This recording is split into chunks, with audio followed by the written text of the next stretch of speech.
Welcome back to MotionPic Recap. Today we're going to recap a movie titled, For Richer or Poorer. Spoilers ahead. Watch out and take care. Somewhere a man called Bob is presented with evidence from IRS that he and his client have committed tax fraud, and now he is told to summon his client and meet with them tomorrow at 10 o'clock. He promises he will get his client until tomorrow, and later that evening, he attends a festivity where a man called Brad dances with his wife Caroline on their 10th year wedding anniversary. They tell each other they should go and work their friends, and Caroline goes over to her female friends and modestly begins bragging about her husband, and they get jealous. Meanwhile, Brad is talking business with some other people present, and then a female judge and Brad's favorite attorney Phil appear and shakes his hand, after which Brad talks about a theme park idea he has. He activates some widget which makes the judge catch fire, and he throws his glass of wine at it, and she becomes extremely angry, since it was her favorite old dress. Later that night, the two arrive at a hotel, and they don't seem to like each other. She calls him a moron, and he reminds her that he, her moron, allowed her to live this fabulous life, having worked his ass off these last 5 years in real estate, so she could buy pretty clothes and go to expensive brunches. And she upset leaves him. She comes out again and says she gave up her career for him, and if she hadn't she would have probably been successful on her own. And he remarks she gave it up so she didn't have to work. And she replies she wants a divorce and split everything up. He says they have nothing, only debt, and adds he's glad to share the debt with her. And she goes in to cry in her room. The next day he arrives at his office. His secretary says his watch arrived, that the repair cost was $100, and he asks if she's seen the back, and she looks away saying he has shown it many times. He then bumps into Bob. Brad says he wants to talk to him, but Bob says he needs to go, but Brad insists and asks him if they are going to survive the IRS thing, and Bob replies yes, that he took care of it. Brad says that's great, and then starts asking what he thinks about the new massage chair, and Bob says he thinks it's good, but adds he must go. Brad follows him, since he's going down too. But then the IRS guys appear, seeing Bob and Bob's client Brad leaving, walking up to ask the secretary where they are going. And since she doesn't know, they think Bob and Brad are running somewhere else. Caroline has told her friends she's divorcing Brad, and they recommend a lawyer. Going to take out money, Brad finds out his credit card has been frozen, and decides to go into the bank and talk to them. Close by, an inspector and his colleague prepare to catch Brad, who is a tax fraud suspect, and bring him in. The bank tells Brad it's confidential information who froze his card, and meanwhile Caroline gets her card frozen too. The two think the other froze each other's cards, to just be nasty. But as Brad calls Bob to find out how his wife might have done it, Bob explains he himself is a sick man and reveals he transferred $5 million from his company to himself instead of to the IRS as taxes. Bob remarks he should probably try to get out of the city, since they might come to arrest him. Brad sees his car being taken away and then suddenly sees two individuals who look like they are there to arrest him. He gets a phone call, but the inspector thinks he's picking out a gun and shoots, hitting Brad's phone, and the inspector's colleague remarks he is shocked he shot at him, explaining he just held the phone. Brad starts running for his life and manages to get to a taxi on the other side of the park. But the taxi driver is not in the car, and so Brad steals the car. The IRS inspector's colleague informs him reckless pursuits are against the IRS's arrest policy, but the inspector doesn't care. And soon they are going fast down the busy streets. Suddenly Brad has to stop at a red light since people are walking in the way, and then a woman enters the taxi. It's his wife. And he remarks this day is just getting better and better, telling her to put her seatbelt on. He starts driving before she manages to put the seatbelt on, and then she asks angrily why he cancelled her credit cards. But he says irritated he didn't, but that the IRS did, and she asks how he can owe that much money. The police join the chase, stopping the IRS guys, which makes Brad very happy, and the police tell the two IRS guys to freeze. Brad drives out of the city like Bob told him, and he remarks he has no idea where he's going, and he admits she's right, and then suddenly a cow is standing on the road and they fly into a lake. She calls him an idiot, and next the two are walking out of there. And being tired, Brad suggests they lie down against a tree and rest until the morning, to figure out how to get out of there. The next morning, Caroline awakens with a scream, having accidentally put her hand in cow dung, and Brad tells her to stay. and climbs up on the road, seeing a small town just beside them. He enters a boutique saying out loud he comes in peace and needs to borrow their telephone. Having called his trusted attorney Phil says he can't help him since he would be aiding a felon, which is a crime. Brad asks him to call Bob, and seeing Bob's phone has been disconnected, Phil promises he will try to find Bob, and tells Brad to call him in a day or two, and to lie low in the meantime. Overhearing a farmer is expecting his distant cousins he's not met for years to arrive to help for the farming season. In 2 months, Brad gets an idea. He has bought Amish clothes for them, and tells Caroline his plan to pretend to be married cousins to this farmer, and that they have arrived early so they can lie low until this attorney gets back to him. They take off all their expensive jewelry and next they enter the farm belonging to the Yoder family. They meet Samuel Yoder and his wife, and Lavinia Yoder, and they explain they are his cousins, having arrived early, and Samuel asks if it is really them, calling them Jacob and Emma, which is what his cousin and his wife are called. Samuel and Lavinia Yoder introduce their cousin Jacob and his wife Emma to their children. Lavinia shows them their room and asking if they got a phone. Lavinia says they try to honor traditional values and have no electricity, modern devices, plumbing, or running water on the farm at all. Carolyn, or her new name Emma, remarks she can't live without TV, or a toilet, or any electricity, and he says they'll just need to stay for a couple of days.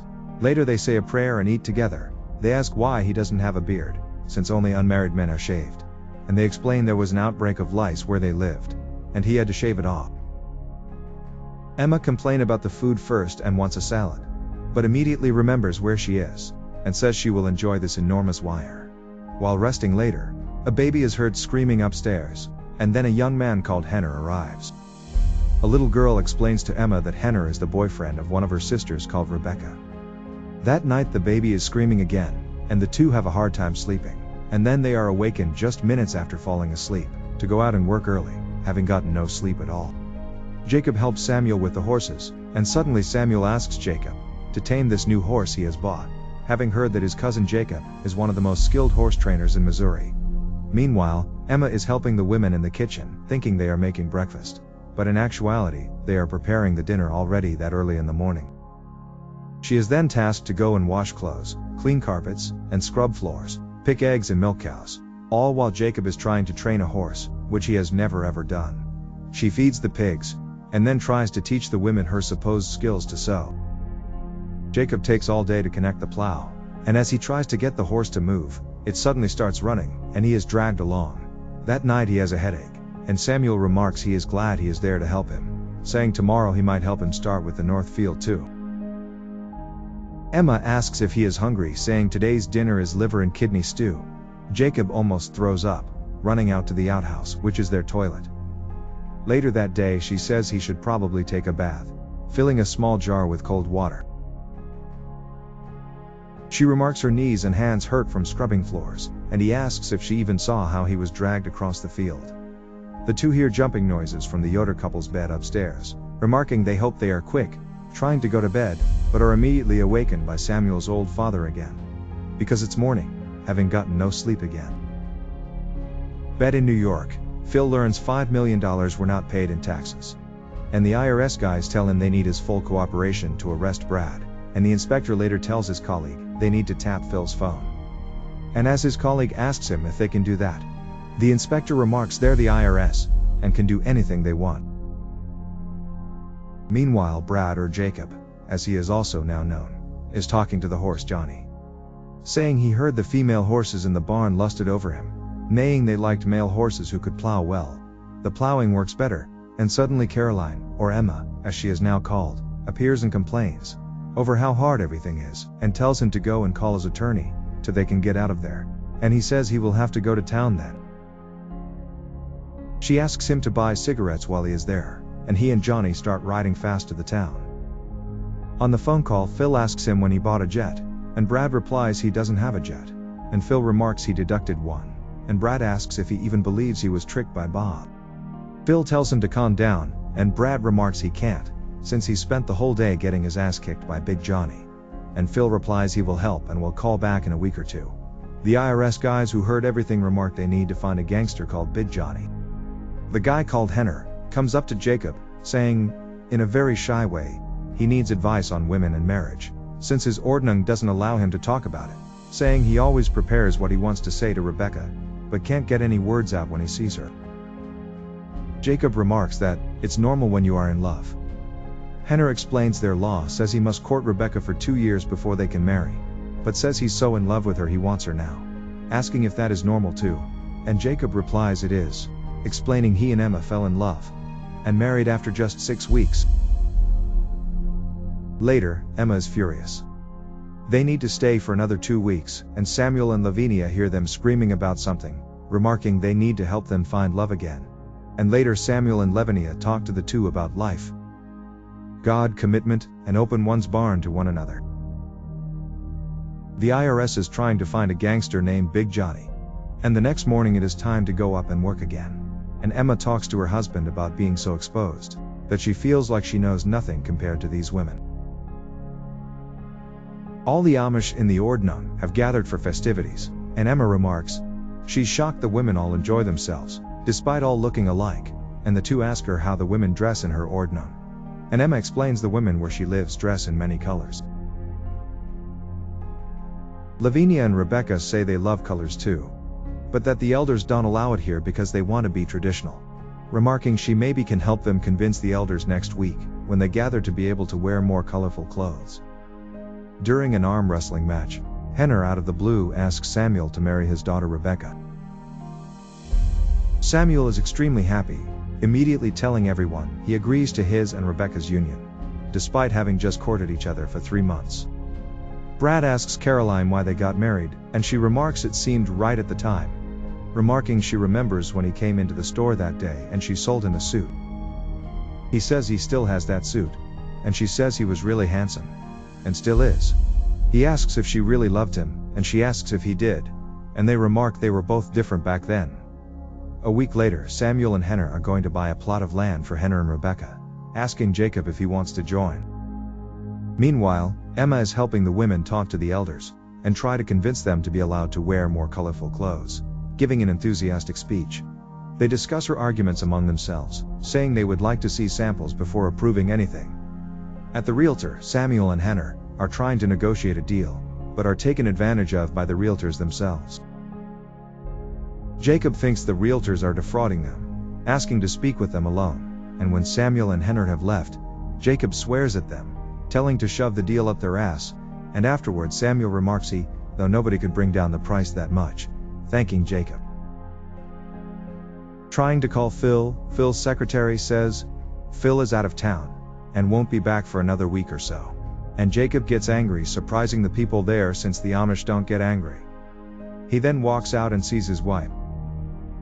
She says she's there, helping the women buy textiles, to make new fashion samples for the Amish women, so they can become more colorful and expressive, being very enthusiastic. Meanwhile, the IRS has overheard Amish talking in the background of Brad's phone calls, and know they are there somewhere. That night, Emma and Jacob start looking at each other, with more lust than they have in several years, starting to become attracted to each other again. A couple days later, Jacob remarks he can't believe he can see his labor showing results, where the corn is already growing. While Emma and the women is finished sewing the clothes, Jacob helps the men remove a big tree stump using his new skills of handling Big Johnny the horse. Suddenly he manages, and everybody cheers, and Emma, having seen it all, is proud of him. Emma then prepares the women and Henner to show off the samples of clothing for the elders, saying they are very brave for doing this. Henner is nervous, and says he thinks he can't do it, and then suddenly faints, and they will have to do it without him. The catwalk show begins, and all have assembled. Emma presents all the women coming out, describing the pieces of clothing they are wearing, and meanwhile, in the town, the IRS inspector and his colleague are asking people if they've seen Brad and Caroline. The colleague gets an idea, and draws a beard on Brad, and the inspector remarks that's an interesting approach. The catwalk performance continues, and the little girl shows off her shining yellow dress, which people love. Jacob overhears that Henner fainted, and that no male is showing off the male piece of clothing, and as Emma begins saying they didn't have any male models, Jacob appears. Emma gets very happy, and Jacob starts showing off the nice colorful garments. Afterwards, people are talking while the elders discuss whether they should allow these new clothes, and suddenly they have reached a conclusion, saying they like them. People applaud, and the women are very excited, and that night the two talk and she thanks him for helping her today. And he says it was fun, replying he was proud of her today, having really helped those people. They remark it has been great not having fought with each other lately. He says they can't stay here forever, and that night Samuel and Lavinia happily hear jumping noises from the bed downstairs. And next day they are awakened in the afternoon. Somewhere the IRS inspector is angry they haven't found Brad yet. Suddenly, there is a cow on the road, and he quickly reacts, steering off the road, and fly into a lake. And the two remark sometimes you just get lucky, finding Brad's getaway car. Simultaneously on the Yoder farm, Henner and Rebecca are getting married, and the whole community has gathered to witness it, and hearing the marriage vows, Brad picks up their wedding rings. While hearing Henner and Rebecca promise to take each other's hands, Brad and Caroline give each other their own wedding rings, and hold each other's hands. Just as they are about to kiss, a dog barks and suddenly they all hear police sirens, and the police arrive with the IRS guys. They yell they are looking for the Yoders, and a third of the people rise, and when Samuel asks what this is about, the inspector says it's about Jacob and Emma Yoder, and then the real Jacob and Emma Yoder appear. And they are all confused except Samuel, who is angry for having been deceived. Next, Brad and Emma are in court, and our old friends wonder what weird clothes they are wearing. And then the female judge that Brad threw his win on appears. The judge asks if the taxi chauffeur is present, and he stands up and says he definitely is, and as Brad admits he stole that man's taxi, Caroline stands up correcting him and says they both stole it. Asked where their attorney is, they don't know. But suddenly Phil appears, saying he came directly from the airport, telling something to the judge. And the judge says they will take a brief recess. Suddenly police appear with Bob, and Phil explains he went to Switzerland and found Bob, saying he managed to get Bob extradited for his crimes. And while being there he simultaneously met with some investment bankers. He pitched about one of Brad's real estate ideas, and they were eager to invest in it. Bob says he is so sorry that he did this, but Brad thanks Bob, remarking he helped him save his marriage, after which the judge frees both Brad and Caroline fully. As they are walking out, Brad and Caroline can't focus on anything but each other. People around them are pitching investment ideas for them, or start gossiping about relationships, but they don't care about that anymore. Next, the two are returning to the Yoder farm. They walk up to Samuel and Lavinia, admitting what they did was very wrong, begging for their forgiveness, and adding that coming here was the best thing that ever happened to them. The Yoders turn around asking if they thought they didn't know they weren't their cousins. Samuel reveals they allowed them to stay, since they needed the extra help for the planting season, but adds, they seemed like they needed help in return. Brad says he can't believe he planted all these corn, and then says he wants Samuel to have his grandfather's pocket watch, warning him not to open the back of it. The end. Thank you for watching. Make sure to subscribe if you'd like to see more videos like this, and hit the like button to help us out. Until next time, take care.